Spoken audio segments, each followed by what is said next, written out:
बोल बम बम बम बम बम जय श्री बोल बम बम बम बम बम जय श्री कि डीजे जब धमके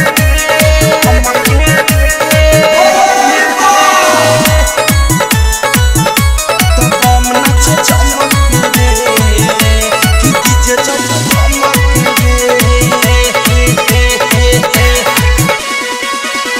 कि डीजे जब धमके तो बम नाचे चमके कि डीजे जब धमके कि डीजे जब धमके तो बम नाचे चमके कि डीजे जब धमके बाजे भोला जी के गाना भोल सभे बाती भाना बोले ला नारा बोल बम के ओए ऑपरेटर बंद गाना क्यों बंद कर रहे भाई? आप उनका मजाक किरकिरा हो गया, बीच में गाना नहीं बंद करने का, समझा गया? गाना चालू कर भाई, ये गाना चालू कर जल्दी भाई, भोले बाबा का गाना जल्दी चालू कर भाई। ए बम गरमाइए मत बम, अभी हम चालू करते हैं। थोड़ा जनरेटर यार ले लिया था बम, सॉरी इसके लिए। अभी हम तेल रह के जनरेटर चालू करते हैं। काहे नहीं के होत रे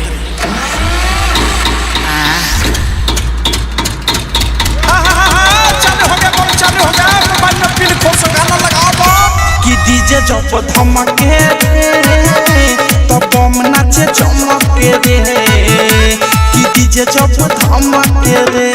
बम बम बम बम बम बम बम बम बम बम बम बम बम बम बम कि डीजे जब धमके गेरुआ कलर में सभे रंगाई कान्हे पर शोभे नाचत गावत जस भोला नगरिया गुंजता सगर डरा गुंजता सगर डरा गेरुआ कलर में सभे रंगाई कान्हे पर शोभे नाचत गावत जस भोला नगरिया गुंजता सगर डरा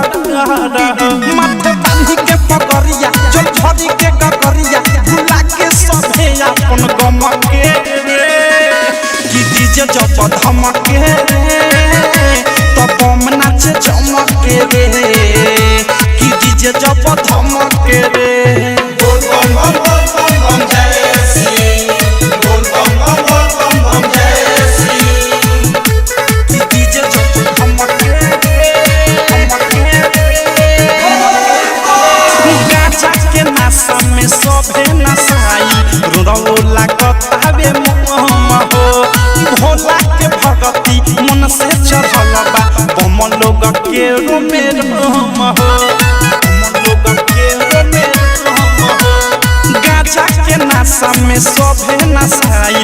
रोला कतावे मोहम हो भोला के भगती मन से चढ़ल बा बम लोग के रोमे रोम हो राइटर के विशाल अनुराग जाता ये हो साल प्रेमी औधस बात साह खूबे चमके कि डीजे जब धमके तो बम नाचे चमके कि डीजे जब धमके कि डीजे जब धमके तो बम नाचे चमके कि डीजे जब धमके कि डीजे जब धमके तो बम नाचे चमके कि डीजे जब धमके बाजे भोला जी के गाना भोल सभे बाती भाना बोले ला नारा बोल बम के कि डीजे जब धमके तो बम नाचे चमके कि डीजे जब धमके डायमंड रिकॉर्डिंग स्टूडियो छौड़ा दाना।